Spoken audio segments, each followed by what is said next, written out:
Hi friends, welcome to Guru farms. మా farm address వచ్చి తాడిపత్రి, అనంతపురం జిల్లా.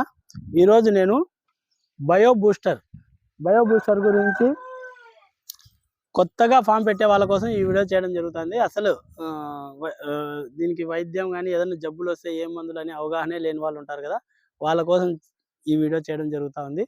తెలిసిన వాళ్ళు ఉంటే నాకు తెలిసినంతలో నేను చెప్తాను. ఇంకా ఎవరైనా తెలిసిన వాళ్ళు ఉంటే కామెంట్లలో చెప్పండి, నలుగురు తెలుసుకుంటారు. ఇదేమంటే మన రైతులు నష్టపోకుండా మనకు తెలిసిన కొంచెం పరిజ్ఞానాన్ని మిగతా వాళ్ళకు కూడా అందించే ఉద్దేశంతో ఈ వీడియో చేయడం జరుగుతుంది. ఇది బయో బూస్టర్. ఇది వచ్చి మనకి ఇక్కడ తాడిపత్రిలో అయితే దొరకదు, అనంతపూర్లో దొరుకుతుంది. 500 గ్రాములు ఉంటుంది. ఇది 500 అట్లా పడుతుంది రేటు.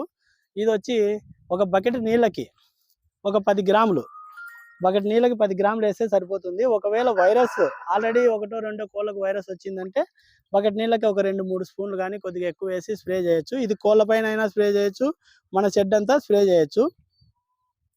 కోళ్ళకు కూడా ఏం ప్రమాదం ఉండదు. ఇది చిన్న కోడి పిల్లలైనా కోళ్ళైనా కూడా ఇది స్ప్రే చేయొచ్చు. నేను షెడ్ అంతా 10 రోజులకు ఒకసారి ఇది స్ప్రే చేస్తే వైరస్లు అనేవి రాకుండా ఉంటాయని తెలిసిన వాళ్ళ ద్వారా తెలుసుకొని నేను ఇది పాటిస్తున్నాను. నాకు ఇది బాగా పనిచేస్తుంది, అందుకే మీకు అందరికి కూడా తెలియజేయాలనే ఉద్దేశంతో ఈ వీడియో చేయడం జరుగుతుంది. ఇది వచ్చి బ్యాటరీ స్పేర్. ఇది 3500 రూపాయలు పడింది. నేను నా కోళ్ళ ఫామ్లో కోళ్ళకి ఫామ్ చుట్టుపక్కల అంతా స్ప్రే చేయడానికి ఉంటుందని చెప్పి దీన్ని తీసుకోవడం జరిగింది. ఇలాంటి ఒక స్పేర్ తీసుకుంటే మేలు, ఎందుకంటే మనం ఒక్కొక్క కోడి 10,000, 15,000, 20,000 అలా తెస్తూ ఉంటాము. ఆ కోళ్ళు వైరస్ వచ్చి చనిపోతే మనకి ఎంతో లాస్ వస్తుంది.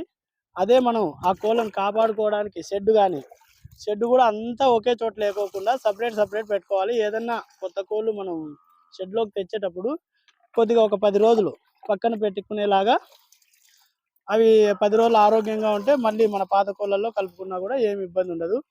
మెయిన్ చాలా మంది నష్టపోతుంది ఏంటంటే ఎక్కడెక్కడో కోళ్ళను కొనడం, డైరెక్ట్ తెచ్చి మన షెడ్లో ఫామ్లో విడిచేయడం. వాళ్ళకి ఏదన్నా రోగం ఉంటే ఆ రోగం మన కోళ్ళన్నిటికి కూడా వస్తుంది. ఇప్పుడు ఇది బయో బూస్టరు.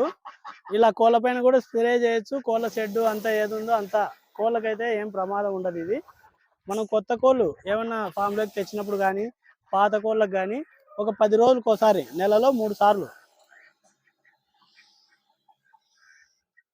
ఈ స్ప్రే చూడండి. ఒకసారి ఇలా కొడతాను,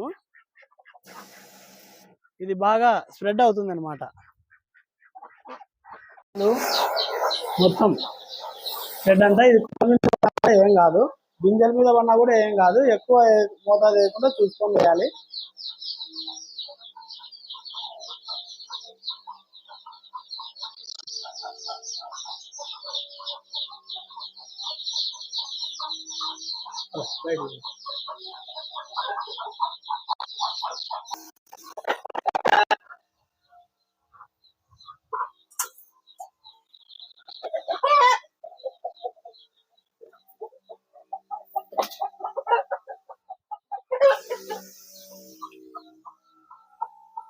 ఓకే,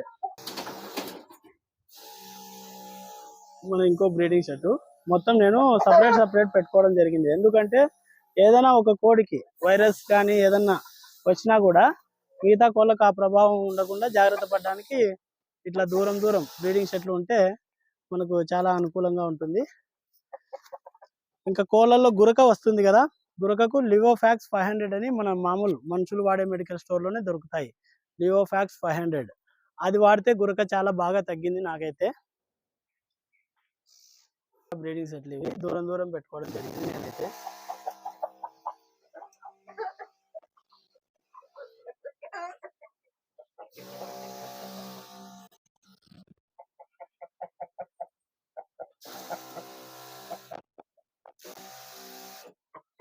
ఇలా కోళ్ళు ఉండే చోటంతా కొట్టుకున్న తర్వాత మన కోళ్ళు బయటికి ఏమన్నా వదిలితే, మావైతే బయటికి వదలము, బయటికి వదిలితే తిరిగే ప్రదేశాల్లో కూడా ఈ బయో బూస్టర్ అనేది మనం ఇలా పిచికారీ చేసుకుంటే దాదాపు వైరస్ల నుంచి మనం కాపాడుకోవచ్చు. ఇంకా చిన్న పిల్లలు కానీ ఏమైనా పుట్టినప్పుడు మన ఫామ్లో లసోటా,